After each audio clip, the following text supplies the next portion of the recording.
রাগ হলে আমার উপরে রাগ দেখিয়ে লাভ নাই।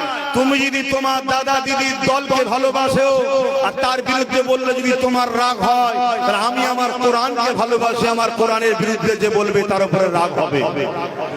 তুমি যদি তোমার দাদা দিদির দলকে ভালোবাসো, তাদের বিরুদ্ধে বললে যদি তোমার রাগ হয়, আমি আমার ওয়াকাফ মসজিদ মাদ্রাসা কবরস্থানকে ভালোবাসি, তার বিরুদ্ধে যে করবে তার উপর আমার রাগ হয়। কোন এমন মুসলমান আছে যে কোরআনের দুশমনকে ভালোবাসে, কোরআনের বিরুদ্ধে গিয়ে তারপরে সে বলবে আমি ঈমানদার আছি? খুব সাবধান হন। এদের জন্য দোয়া করি আল্লাহ এদেরকে হেদায়েত করো, বলুন আল্লাহুম্মা আমিন। তাহলে এদের প্রথম স্টপেজ হচ্ছে এদের হারা দরকার। তাই যদি এদেরকে কেউ ভালোবাসেন, এদের চাহানেওয়ালা আলেম উলামা মাননেওয়ালাও যদি কেউ আমার কথা শুনে থাকেন, যদি বাঁচতে চান সর্বপ্রথম এদেরকে হারান, না হয় আগামী দিন এদের দ্বারা